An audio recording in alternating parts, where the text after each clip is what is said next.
भूमि पूजन के बाद से प्रतिदिन पूरे देश में उमंग और उत्साह बढ़ता ही जा रहा है। निर्माण कार्य देख देशवासियों में हर दिन एक नया विश्वास पैदा हो रहा था। आज हमें सदियों के उस धैर्य की धरोहर मिली है। आज हमें श्री राम का मंदिर मिला है। गुलामी की मानसिकता को तोड़कर उठ खड़ा हो राष्ट्र। अतीत के हर दंश से हौसला लेता हुआ राष्ट्र ऐसे ही नव इतिहास का सृजन करता है। आज से 1000 साल बाद भी लोग आज की इस तारीख की, आज के इस पल की चर्चा करेंगे। और ये कितनी बड़ी राम कृपा है कि हम सब इस पल को जी रहे हैं, इसे साक्षात घटित होते देख रहे हैं।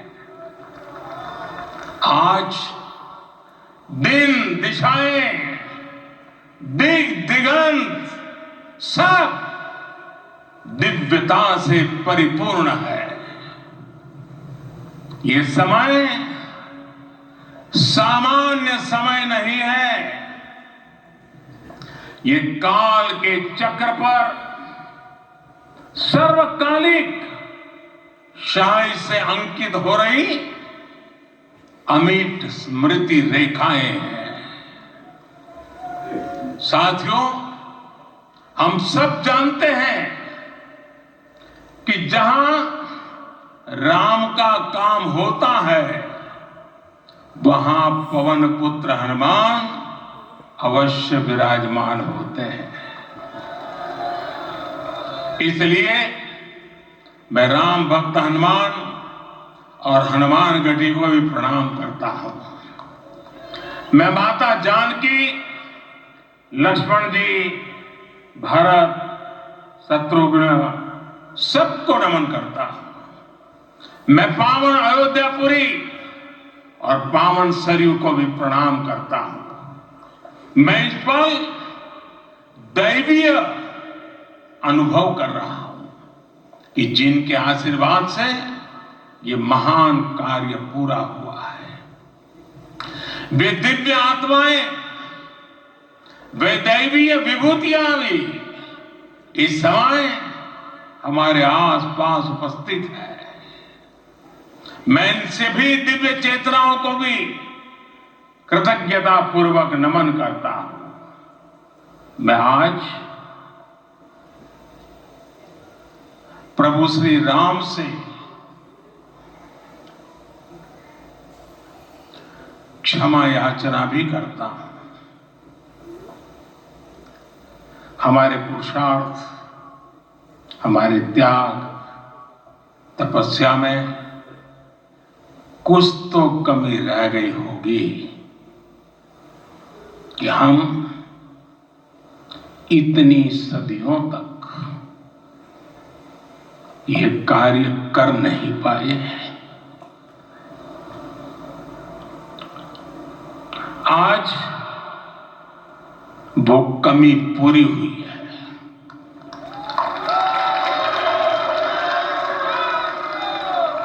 मुझे विश्वास है प्रभु राम आज हमें अवश्य क्षमा करेंगे। मेरे प्यारे देशवासियों, त्रेता में राम आगमन पर पूज्य संत तुलसीदास जी ने लिखा है, प्रभु बिलो की हर से पुरबासी, जनित वियोग विपत्ति सबनासी। अर्थात प्रभु का आगमन देकर ही सब अयोध्यावासी, समग्र देशवासी हर्ष से भर गए। लंबे वियोग से जो आपत्ति आई थी उसका अंत हो गया। उस कालखंड में तो वो वियोग केवल 14 वर्षों का था, तब भी इतना असह्य था। इस युग में तो अयोध्या और देशवासियों ने सैकड़ों वर्षों का वियोग सहा है। हमारी कई कई पीढ़ियों ने वियोग सहा है। भारत के तो संविधान में उसकी पहली प्रति में भगवान राम विराजमान है। संविधान के अस्तित्व में आने के बाद भी दशकों तक प्रभु श्री राम के अस्तित्व को लेकर कानूनी लड़ाई चली। मैं आभार व्यक्त करूंगा भारत की न्यायपालिका का, जिसने न्याय की लाज रख ली।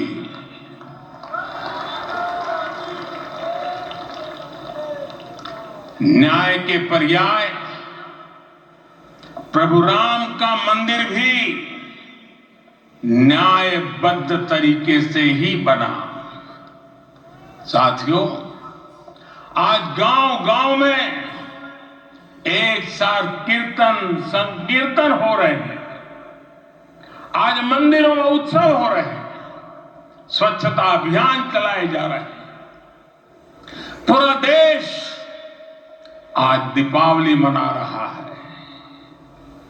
आज शाम घर घर राम ज्योति प्रज्वलित करने की तैयारी है।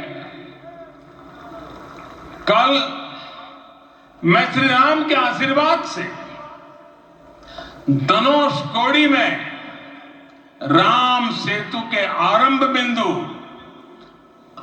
अरिचल मुनाई पर था। जिस घड़ी प्रभु राम समुद्र पार करने निकले थे, वो एक पल था जिसने काल चक्र को बदला था। उस भावमय पल को महसूस करने का मेरा ये विनम्र प्रयास था। वहां पर मैंने पुष्प वंदना की।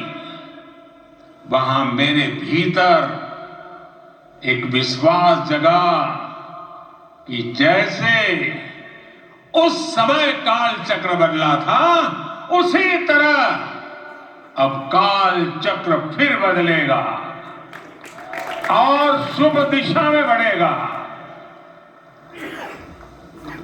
अपने 11 दिन के व्रत अनुष्ठान के दौरान मैंने उन स्थानों का चरण स्पर्श करने का प्रयास किया जहां प्रभु राम के चरण पड़े थे। चाहे वो नासिक का पंचवटी धाम हो, केरला का पवित्र त्रिपायर मंदिर हो, आंध्र प्रदेश में लेपाक्षी हो, श्रीरंगम में रंगनाथ स्वामी मंदिर हो, रामेश्वरम में श्री रामनाथ स्वामी मंदिर हो, या फिर धनुषकोडी। मेरा सौभाग्य है कि इसी पुनीत पवित्र भाव के साथ मुझे सागर से सरयू तक की यात्रा का अवसर मिला। सागर से सरयू तक हर जगह राम नाम का वही उत्सव भाव छाया हुआ है। प्रभु राम तो भारत की आत्मा के कण कण से जुड़े हुए हैं। राम भारतवासियों के अंतर मन में विराजे हुए हैं।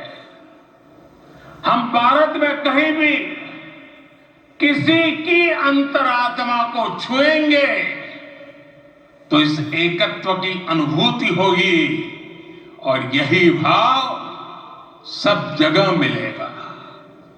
इससे उत्कृष्ट, इससे अधिक देश को समायोजित करने वाला सूत्र और क्या हो सकता है।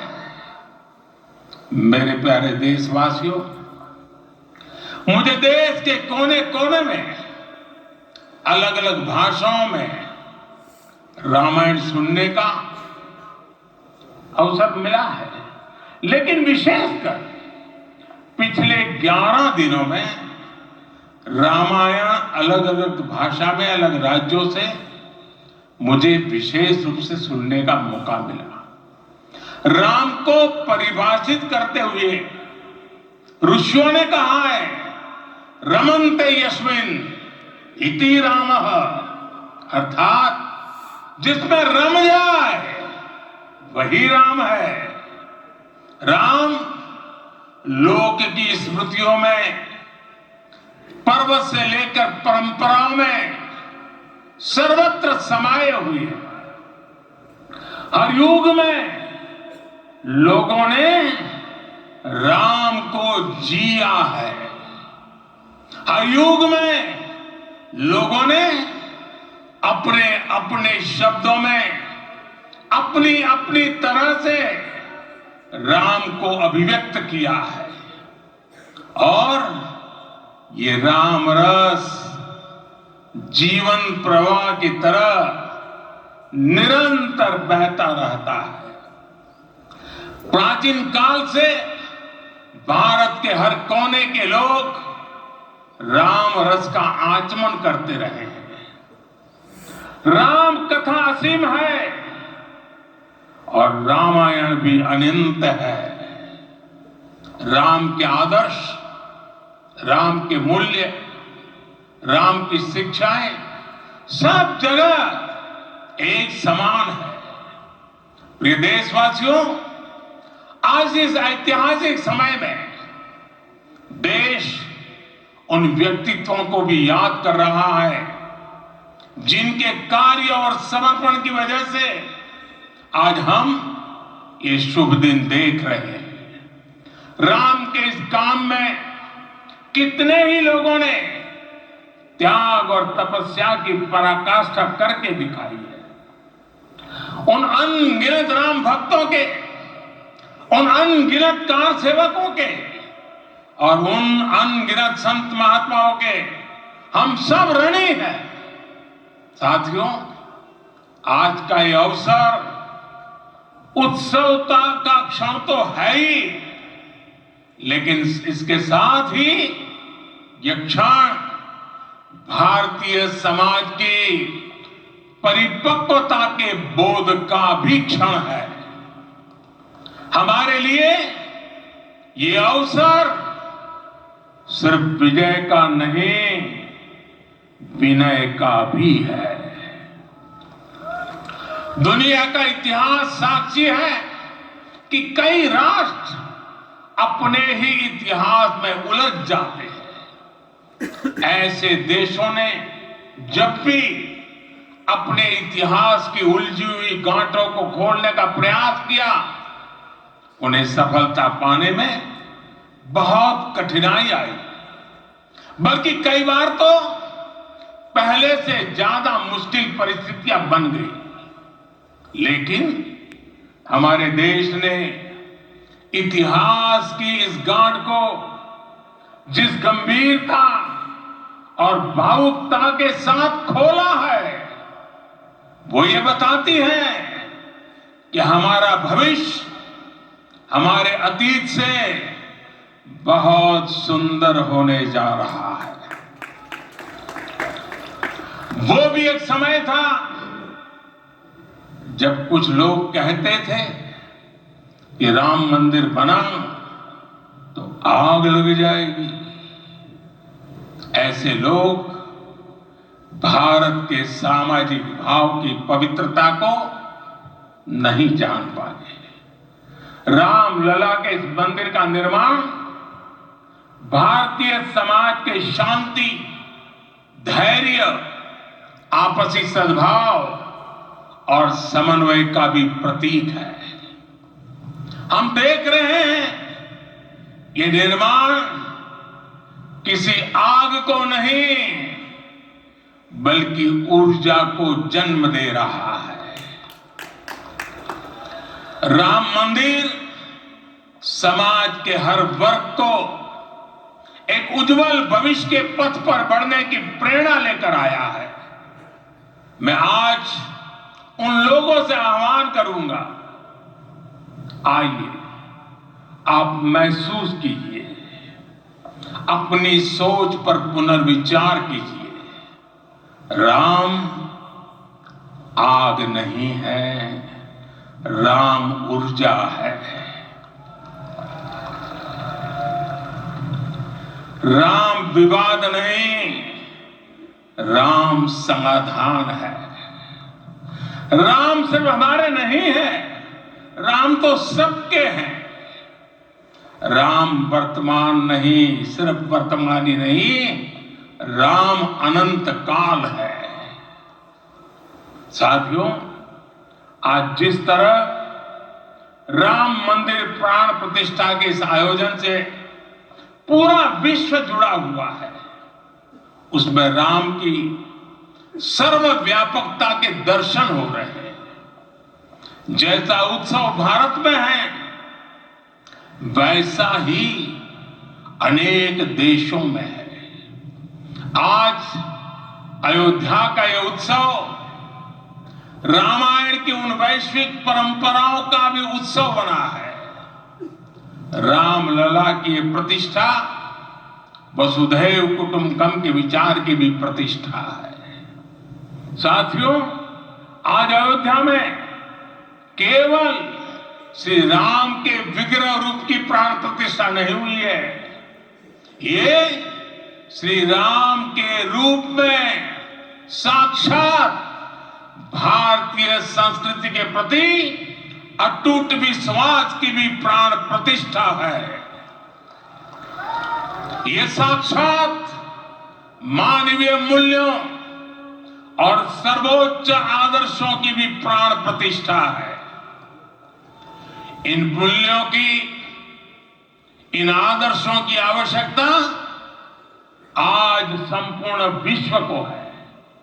सर्वे भवन्तु सुखिनः, यह संकल्प हम सदियों से दोहराते आए हैं।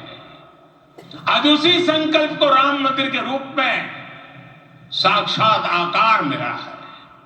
यह मंदिर मात्र एक देव मंदिर नहीं है, ये भारत की दृष्टि का, भारत के दर्शन का, भारत के दिग्दर्शन का मंदिर है।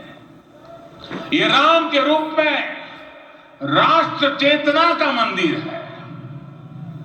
राम भारत की आस्था है, राम भारत का आधार है, राम भारत का विचार है, राम भारत का विधान है, राम भारत की चेतना है, राम भारत का चिंतन है, राम भारत की प्रतिष्ठा है, राम भारत का प्रताप है, राम प्रवाह है, राम प्रभाव है, राम नीति भी है, राम नीति भी है, राम नित्यता भी है, राम निरंतरता भी है, राम विभु है, विशद है, राम व्यापक है, विश्व है, विश्वात्मा है। और इसलिए जब राम की प्रतिष्ठा होती है तो उसका प्रभाव वर्षों या शताब्दियों तक ही नहीं होता, उसका प्रभाव हजारों वर्षों के लिए होता है।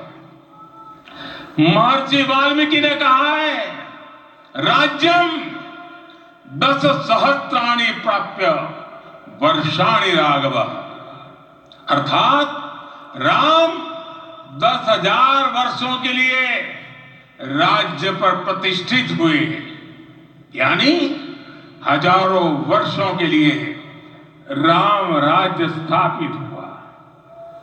जब त्रेता में राम आए थे तब हजारों वर्षों के लिए राम राज्य की स्थापना हुई थी।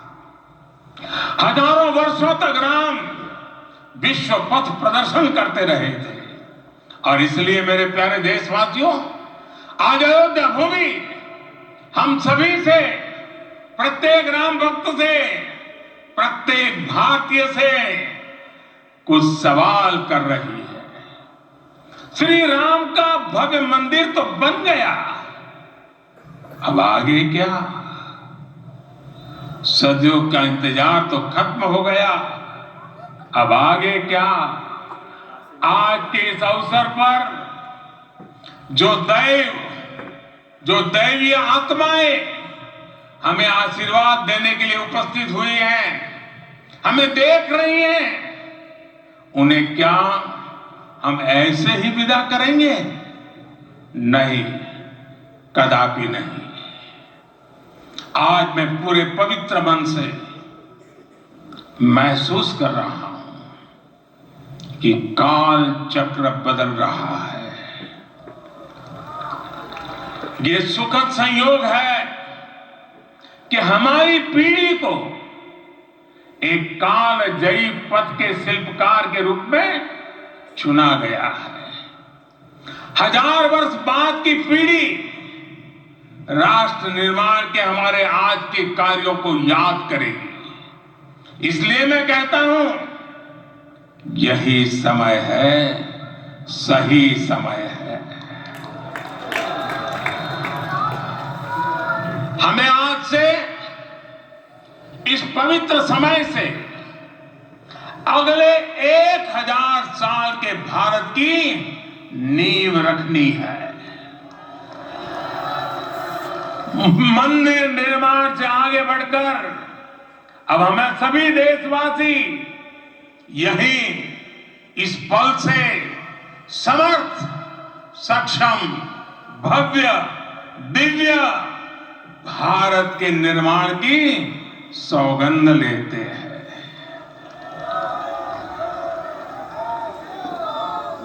राम के विचार मानस के साथ ही जनमानस में भी हो, यही राष्ट्र निर्माण की सीढ़ी है।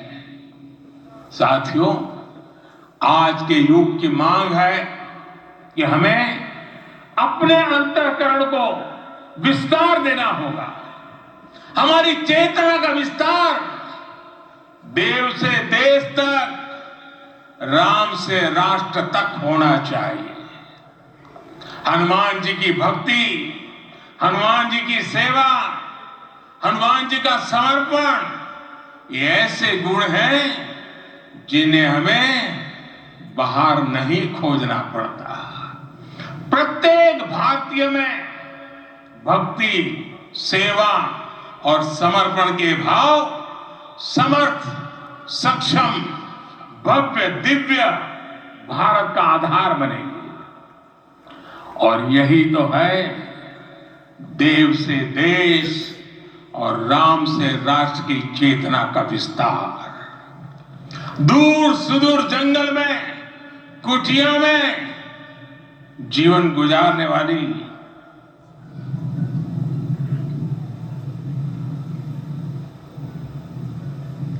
मेरी आदिवासी मां शबरी का ध्यान आते ही अप्रतिम विश्वास जागृत होता है। मां शबरी तो कब से कहती थी, राम आएंगे।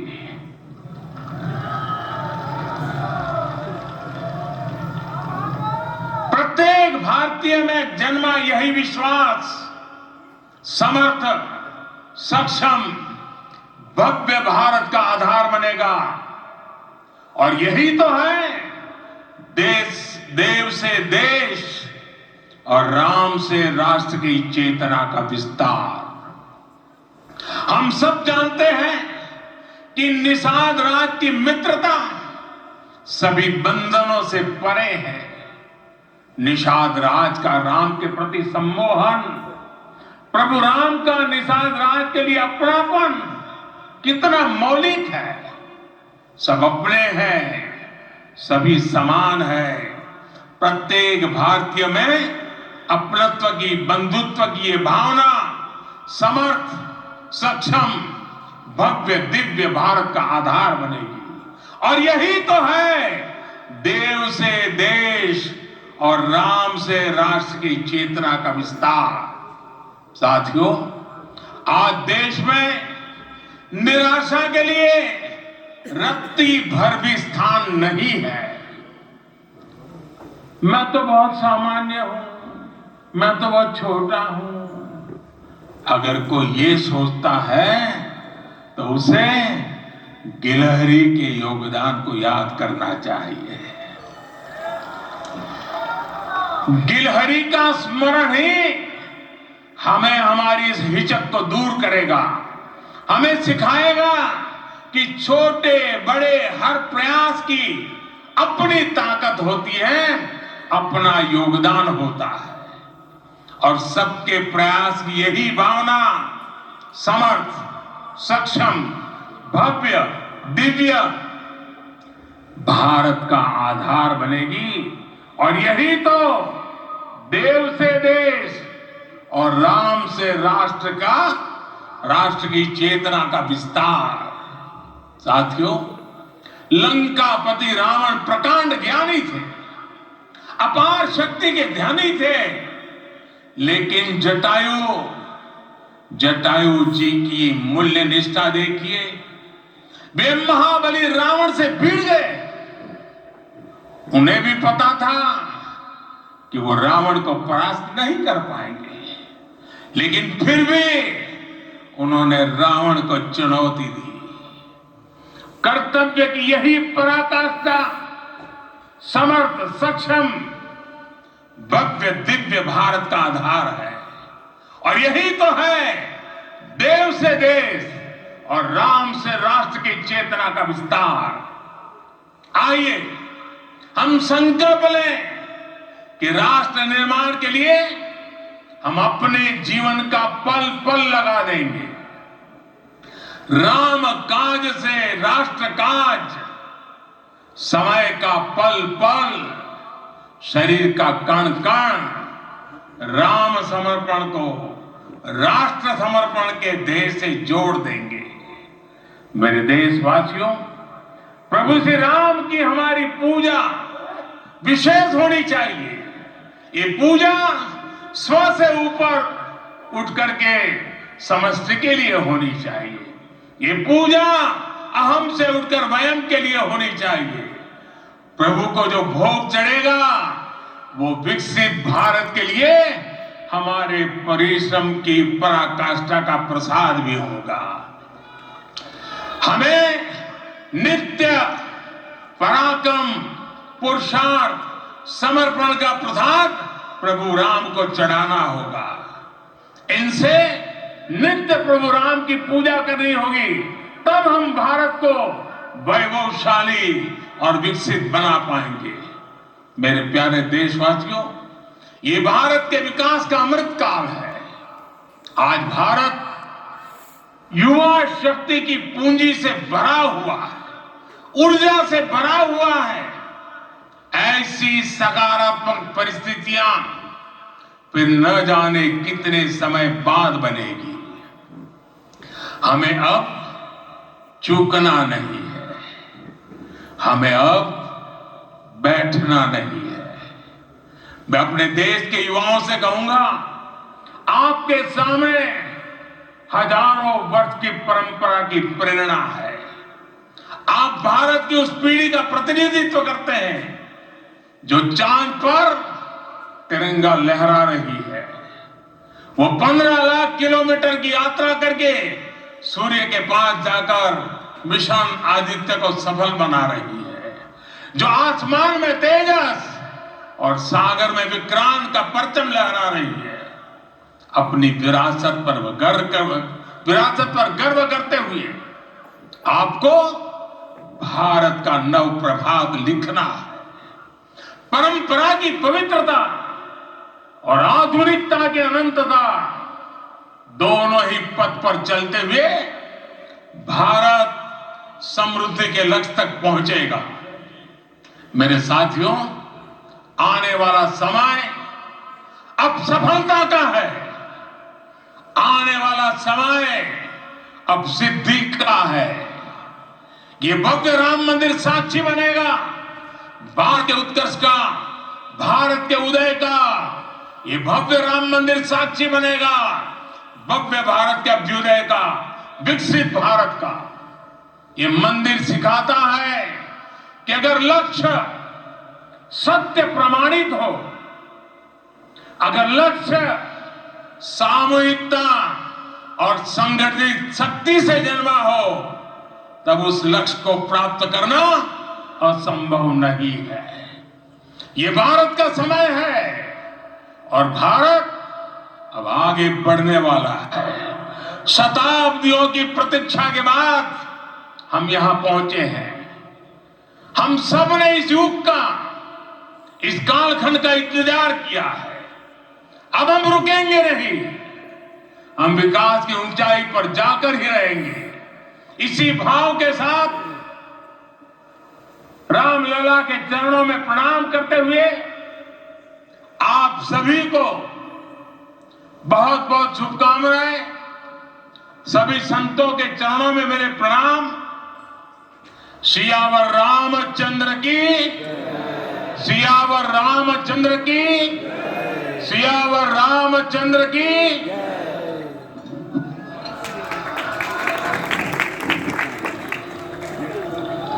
मैं आपसे निवेदन